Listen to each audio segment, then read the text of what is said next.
So this video will be dedicated to showing you how to install a chandelier and its own individual light switch like I did here in my guest bedroom last week. Or not, these videos are a ton of work. Okay, fine, I'll do it. My wife wants a chandelier in the middle of our bedroom. And she wants it to have its own separate switch right next to this one. And so I reluctantly agreed.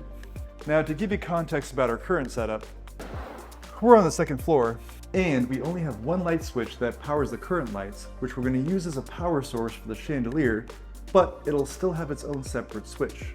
And we got 4 can lights, 2 up there, 2 down here. These 2 are sprinklers, don't mind those. But 4 can lights, which is where we're going to start our shenanigans.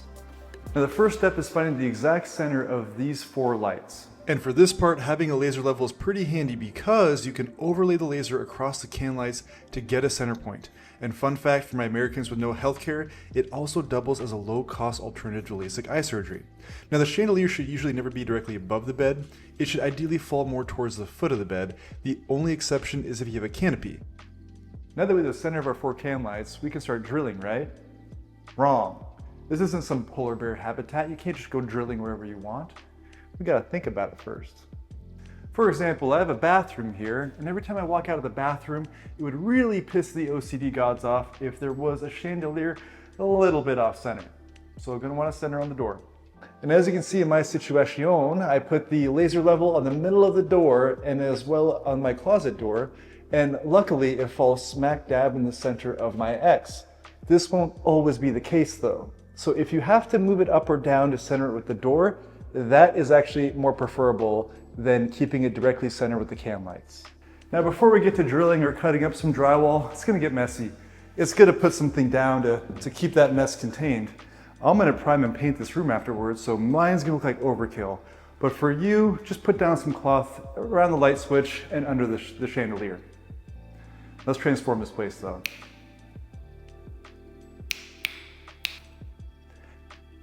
Okay. Boy, I hope that looked cool, because sure as heck felt corny.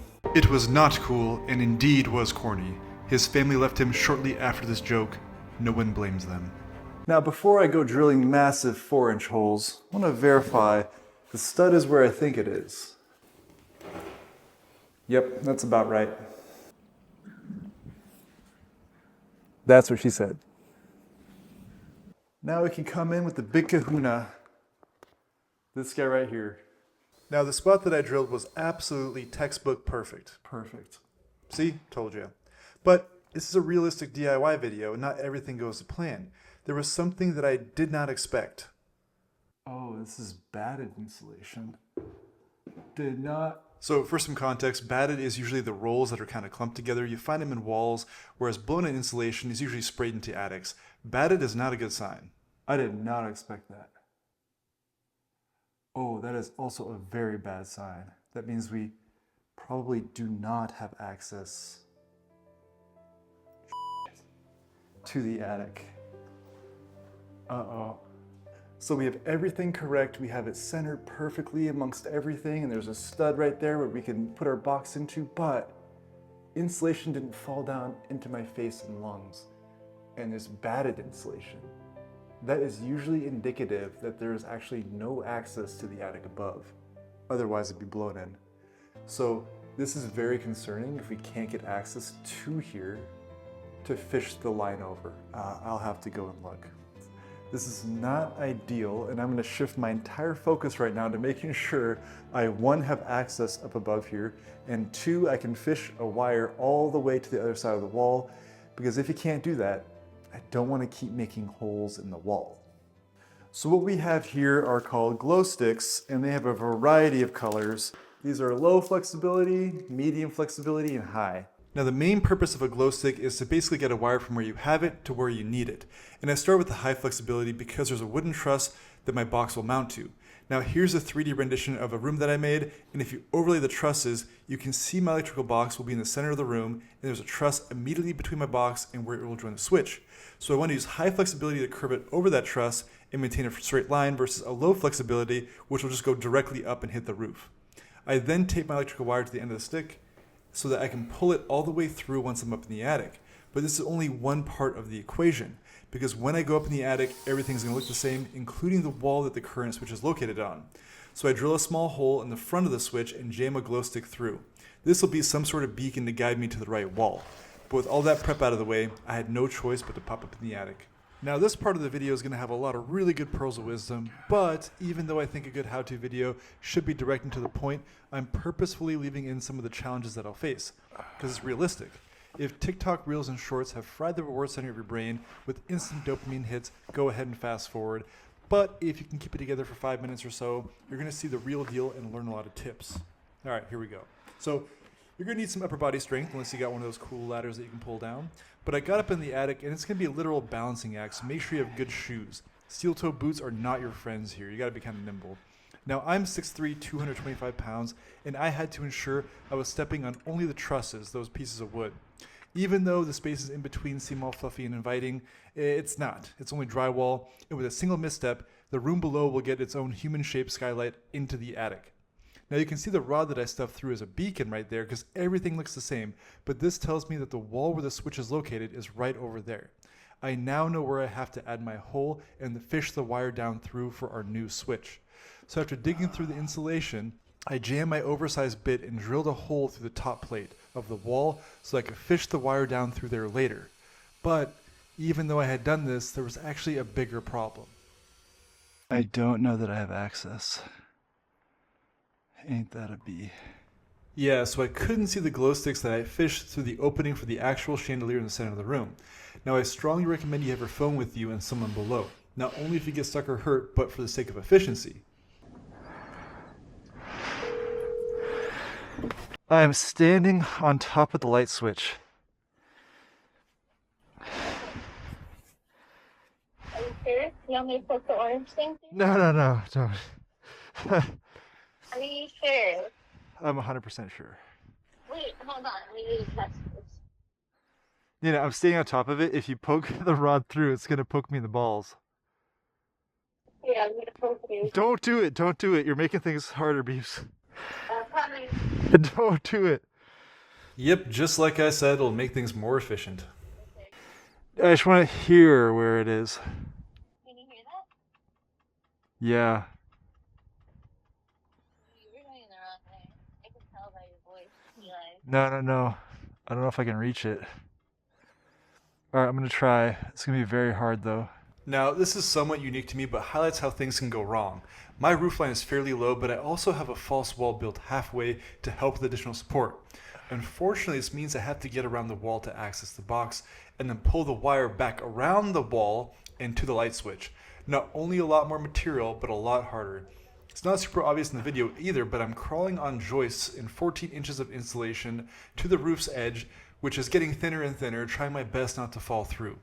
I can hear it, but it's far. The lack of attic access was indeed a real issue as I crawled. The ceiling was narrowing, and I was losing hope. You gotta keep going. Don't give up. But with the encouragement of my beautiful tiny wife, I finally turned the corner and saw something I was waiting for the entire time. Oh, I see it! I see it! Oh my gosh! You have no idea! And now I was finally in the clear and nothing could set me back at all. Yep, nothing at all. Okay. Oh, no! Pivot the rod back towards me. Keep going. Okay. Boy, the things I do to avoid drywalling. Alas, I was finally able to pull those glow sticks through, including the electrical wire that I had taped to the end of it. It's also helpful to have someone on the other end feeding slack through so you don't damage the wire as you pull through. I'm not doing anything. You're just like pulling it. That's fine. But if you have a tiny 5'2" wife with the upper body strength of a box jellyfish, your help might be limited. Just keep that in mind. Now, once I had all the wire I needed, I went back and fished it down that same hole in the beginning that I drilled in the top plate right above the switch. Make sure you have lots of extra. You might waste a little bit here and there, but it sure as heck beats being short some wire, because then you might have to do this whole thing all over again or create a junction box. I'm not going to get into that. Make sure you got some extra. Now, on my way out, I used those glow sticks to try to refluff the insulation as best I could. Insulation gets its insulative properties from the air filling the spaces in between. So when insulation is compressed, it actually loses its R value. So it's an extra step that I do that you would never see anyone else really doing, especially not in the trades, because they, come on, the quality these days is kind of. Anyways, with those super duper easy steps, we were now back onto solid ground. Oh, that's a workout. Well, there's a chance that my video actually inspired you to realize that chandeliers aren't that great, and you really don't want to install one, and there's value in that as well. We're going to proceed forward because of sunk cost fallacy and all the work I just did right there. So we're now going to expand this 1 gang box to a 2 gang box to accommodate our second switch. Importantly, everything is turned off right now. Now this part is super duper important and will require some more in-depth explanation, but first, before I go showing you how to expand a 1 gang box into a 2 gang box, I have to address the elephant in the room. People who want to add a chandelier like this one that's on the first floor of a 2-story house. You poor son of a gun. It's a bit different, there's a lot more drywalling involved, but overall, I'd say it's largely very similar. You're still going to put the 4-inch recess hole for where you want the chandelier to be. You're still going to use the glow sticks to fish it across to where you want your switch to be. Now for this one, I highly recommend having a chain on the end of the glow stick so when it drops through, it makes life a lot easier. As we say in the business, those chains are money. Yeah, boy. The big difference here is that you'll really have to do drywall work by cutting into the ceiling and also the wall. For that top plate that we drilled through from up above in the attic, you'll also have to do it from underneath here. But after that, you basically pull the wire through, which is very similar. Then you'll add your blocking, you'll add your drywall, mud it, paint it. And if you do it right, no one can ever tell you did any work there at all. Let me zoom in for all the haters up there. Yep, nothing. You can't even tell. And down here, once again, we did go from a 1 switch to a 2 switch with a dimmer attached to it. You can't tell any drywall work was done here or paint, but what you can tell is that we got a pretty cool chandelier in the middle of this room. Best of all, it's attached to its own dimmer, so you can fidget with it. Yeah. Full disclaimer, I have what's called floor trusses. This is basically an open space between the first floor and second floor, so I can pass a wire through much easier, much less work. If you have something called joists or I-joists or beams, it's going to be a lot more work. Because if there is a joist at every single point between the chandelier and the switch, you'll have to open up the ceiling at that point and drill a hole through so that you can pass the wire. It's a ton more work. I wouldn't have done it if that was my situation, but that's for you to decide. You've been warned. Anyways, let's get back to expanding the 1 gang box to a 2 gang box for our second switch. okay, with that out of the way, we can now focus on the wiring. This part is somewhat specific, but there's a lot of general stuff that applies, like you want to turn off the breaker immediately when you do this. Then you want to undo all the wire nuts and all the wires twisted together. This is because we're going to remove the single light switch box and add a double, or a 2 gang box as they call it on the streets. I then traced out my 2 gang box on the wall with a pencil and proceeded to cut it out with a razor blade. I have what's called a drywall saw, and I also have an oscillating tool, which I do use from time to time, but for something this small, I find a razor blade creates less dust and is a tad more accurate. But now that I had extra space, I could then peep my arm through the hole and find the wire that I just fished from the hole up above in the attic. And now that I knew where the wire was, it was time to remove the original box. They're usually nailed in the stud from the side, so something called a cat's paw, aka a baby crowbar. Actually, nobody calls it a baby crowbar, so don't say that. They're going to have no idea what you're talking about. But anyways, that tool can do the trick.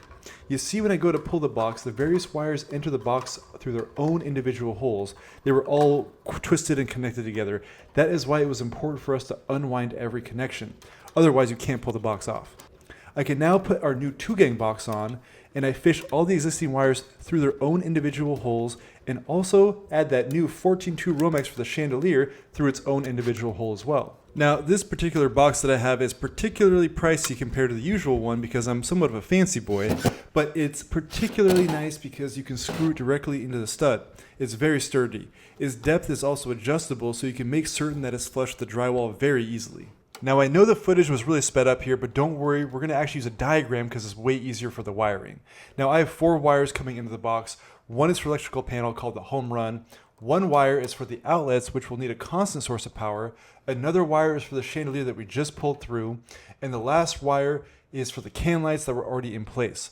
Now within each Romex are 3 wires. We'll strip those away to make it a little bit easier. Copper is the ground wire, white is the neutral, and black is the hot. I will reference those from time to time. Now we will also go through each wire one at a time to make it even more simplistic, but first we'll have to add our 2 switches. One for the can lights and one for the chandelier. I always start with the copper wire first because it's your safety net. It's also called the ground. I tie those all together. I also add 2 additional copper wires that I will connect to the green screws on each switch. This is a process called pigtailing. I will not cover it here, but it's worth a Google, and it ensures that even if a switch breaks, you're still protected with your ground wire. So now that we have all of our ground wires together, we go ahead and cap it with a wire nut, but make sure you use the right wire nut. Not all of them are rated for 6 wires that are 14 gauge. Next, we're going to focus on the white wires, which are called the neutrals. I'll spare the details about direct current versus alternating current, but just know 2 things. The first one is that the neutral's main job is to act as a return pathway for the current back to the original power source. The second is that Thomas Edison was a complete son of a bitch trying to use direct current, while poor old Nikola Tesla was right in using the alternating currents. Oh, here I go again on my soapbox. Just remember that you need to complete the circuit back and create a loop back to the same power source. Then you're going to want to go ahead and cap this one as well. And lastly, I always wire the black wire, or the hot wire as we call it. Now the electrical panel, or the home run, and the outlets will be directly tied together since the outlets need a constant power source. You're not going to turn those off with a switch. You will, however, use a switch for the chandelier and can lights. So once again, I'll add a pigtail, or 2 wires, from the panel to one of the brass screws on each switch. I'll then cap that with a wire nut. Now the other brass screws in the switch will then get a black or a hot wire that goes directly to the lights. This way, when a giant magical hand comes over to flip each switch, it connects the circuit between the 2 brass screws, which allows electricity to pass to the lights. But remember, we need to complete the circuit back to the power source. This will only work if electricity can get back to the breaker, which is where the neutrals come in handy. You can see in the illustration where only the chandelier is on, the neutral wire allows for the return pathway back to the breaker. You can now pause the video if you want and trace your fingers along for each one of the circuits, the outlets, the can lights, the chandelier, and you'll see exactly why we tied all the neutrals together and how each electrical source can leave the electrical panel at the black wire and return via the white wire. All those crayon mazes you did at the restaurant when you're 3 years old are finally coming in handy and paying off. So now you're probably wondering, why did we even mess with that copper ground wire? Well, let's say you put on your finest dunce cap and decide to saw through a wall and you hit some wires. Now in doing so, you might now become the path of least resistance. Since there is no way for electricity to return to the breaker, it will try to return through your body and into the floor. This is potentially how you get a lethal dose of that Zeus juice.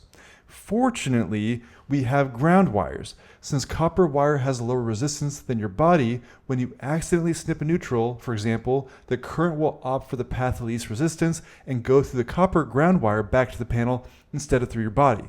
This is of course super simplistic, but the longer version would be too boring and frankly unwatchable. It's also worth mentioning though, in your situation, if you can control the light switch from 2 or more points in the room, this diagram gets more complicated as you have what's called a 3-way or a 4-way switch. And this diagram actually doesn't work. So let me know in the comments if you want me to make a separate video on the 2-way and 3-way switches. Okay, now it's wired up. Moment of truth. Nice. This is a reminder that electrical is the fastest way to get connected to the good Lord's Wi-Fi. So if you do not feel comfortable, do not do it. Hire someone. I've done a lot, including sub panels and houses and garages, so I feel comfortable. But everyone in every situation is different, which is why this is more entertainment than like informational or educational. If you do want to be an electrician or cosplay as one, there is one thing you can do.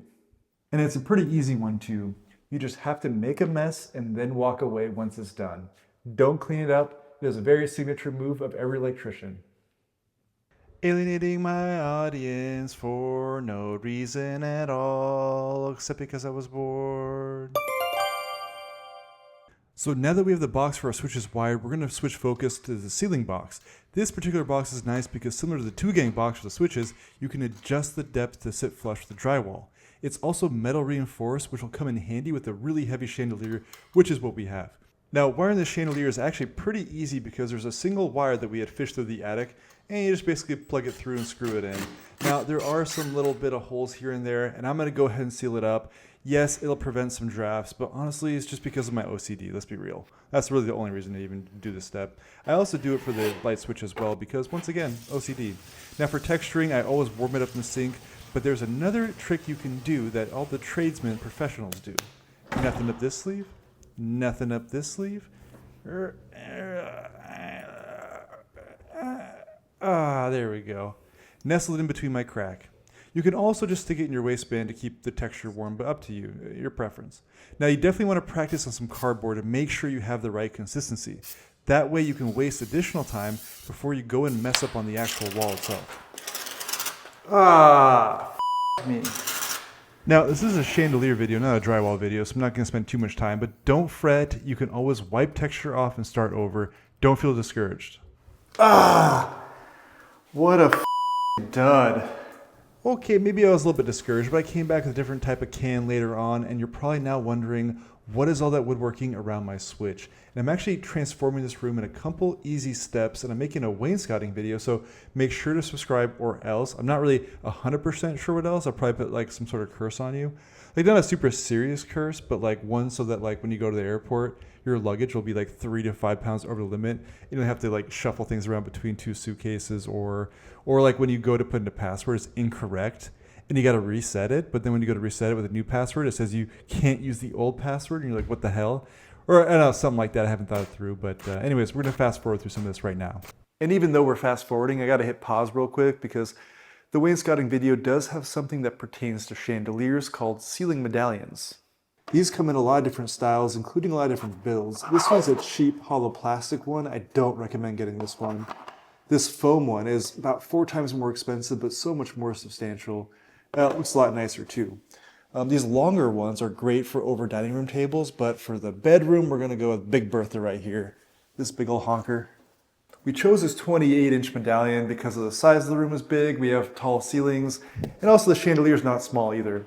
To put it on there, I use basically the same thing, liquid nails, and then also a couple brad nails, maybe some tape, a little smorgasbord, but let it dry up there and it should be good to go.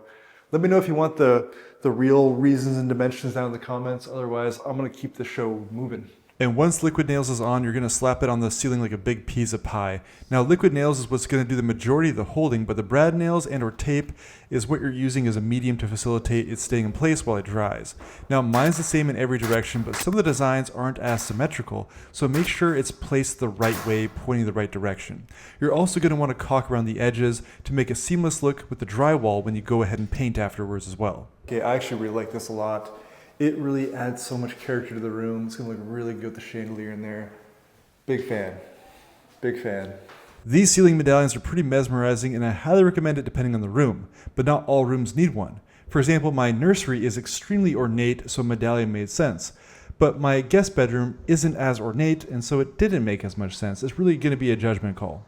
Now, anyways, I'm gonna go ahead and spend some time painting the room, but we're gonna go ahead and skip over this since we're just basically talking about chandeliers in this video. The ceiling medallion is now installed, and if you want to watch that wainscoting video, it'll be completely separate. My recommendation though is just don't do it at all. Like, it looks phenomenal, it looks really, really good, but it's so much work, oh my gosh. So is this chandelier installation, don't even do that. You know, go live your dreams. Go out there and be somebody, you know. But we've gone too far, so we're gonna go ahead and install it right now. All right, that didn't really work. But I'm gonna install this Murano glass crunchy chandelier. And I've never done one of these before, and chances are yours is gonna be different. So I'm not gonna go over step by step. Just get to know your chandelier a little bit, you know. If you do have one of those multi-layer ones with all those little pendants, I've done those before, set aside a couple hours. That is a very tedious process. But now I'm gonna get to know my chandelier a little bit better. And so yeah, spend some time through chandelier unboxing and getting to know it. I've done a number of them and they've all been very different, but you kind of get the hang of them after a while, which is nice, especially since this one was somewhat lacking in the directions department. Here are my detailed instructions. One-sider. Step 1 is to put the mounting plate on. Step 2, finish the installation. So, yeah, pretty thorough. And so with that said, I did carve out some time. I wasn't in a huge rush. The worst thing you can do is to hang the chandelier and then have to take it down because you missed a step or something was wrong. And once we have a good idea, I'm actually going to wire the switch. Now I'm using this Leviton dimmer switch with the bridge kit. It's kind of complicated since we don't have a fourth wire, another neutral. What we have is a bridge, and that's going to allow us to control it from our phone. It also comes with different faceplates. We're going to use white though. But let's go ahead and focus on getting it wired. Since we're working on this outlet, I went ahead and cut the power, and you can see there's nothing running to these, so it's safe. And remember, we have our pigtailed copper here, which is our ground. We have our hot, our load, and then we also have our line going out. So very easy. Basically, green goes to the copper, and then these two will go together, and it'll basically, it'll work. Very easy. These do take up a lot of space in there, so just be warned with that. And I'm going to go ahead and strip this one down and hook them all together. Now, as a refresher, we have 3 wires hanging out of the box. One is a copper wire that's a ground, one is a black wire coming from the panel, which is always electrified, and another black wire is going to the chandelier. I'm also going to install my switch so the copper wire goes to the green screw and the black wires go to the brass screw. Since repetition is the father of learning, learn that there's always a constant source of power from the panel to the bottom brass screw. That won't change. However, when you flip the switch, it bridges the gap between the screws and allows power to continue all the way along to the chandelier. Once it reaches the chandelier, it needs to return back to the panel to complete the circuit. This is where it'll return via the white neutral wires. Also, you Thomas Edison, you know what you did. You can use traditional wire strippers like this, pretty easy to work with. I use these quite a bit. I did just get this thing as well, and it basically fits on the end of your drill. And it does a perfect cut every single time. It's kind of nifty. I used it a little bit ago, and I'll probably use it right now as well. It's pretty nice. Here it is. Put this in. Automatically stop. Boom. Perfect every single time. This also has an attachment for wire nuts, so you can actually do it really well with this device. Now, I switch back and forth between using wire nuts, which is pictured here, and also the Wago lever nuts. There's really not a huge difference. The biggest difference is probably cost. Now, you're going to see people say, oh, the Wagos cost fire in America, but there's really not backed by data. And they've been using Wagos for decades in Europe as well, with data showing that it's not any more likely to cause it, even for stranded wire versus solid. So your preference there too. So now that we have the switch wired, we want to make sure that there's power running to it. And because these have a nice little LED on the side, you can tell that there is indeed power going to it, but that's still just half the battle. We have our switch wired up, but I want to make sure power is flowing to this wire over here. So we're going to free it up and open the masking tape.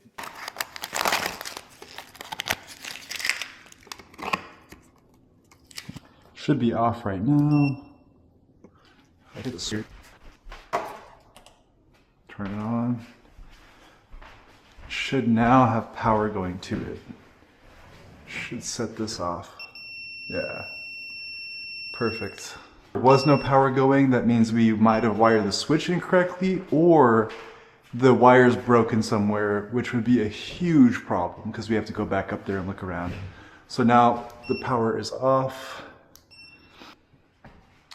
And this is just like any other box. You gotta leave some insulation in, maybe a 1/4 inch, but then you can strip the rest out of here. Don't cut your finger. Pull it back to about right there. Cut it off inside the box here. Make sure you do not cut any of these wires. That would be disastrous. But then you can pull the sheathing off of your copper. Your copper is going to have some paper on it. Just pull that off. And here we go. Shart. Now, my chandelier is European, and I totally didn't see this coming, but the mounting bracket does not fit the standard 4-inch recessed box that we use in America, so I had to go and actually buy some metal drill bits and drill my own individual holes. It was a huge pain in the rear, but once again, things will come up like this during your project, just guaranteed. Houston, we have a problem. Like a really, really big problem. Yeah, I was being a bit of a diva. It was kind of annoying, but I got it figured out. Now, something that is common is that they will give you these chains, and you can basically pry them open to change the length. You're probably not going to use the entire thing, I'll be real. They'll give you like 2 to 3 feet, but I usually use like 2 to 3 links.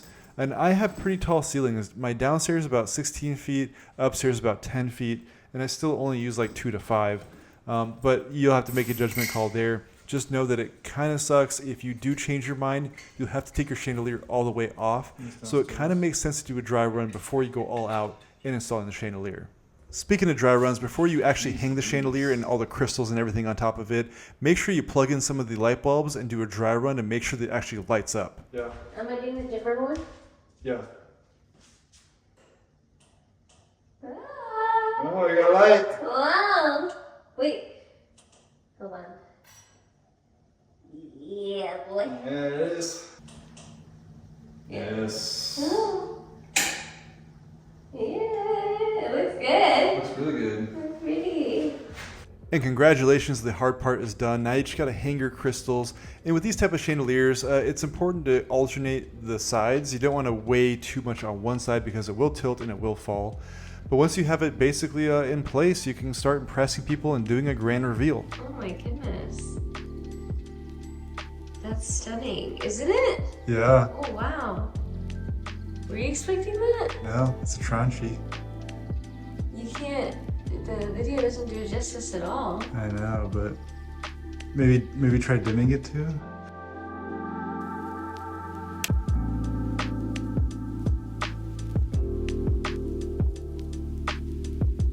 This is insane. This entire room is, I mean, wow.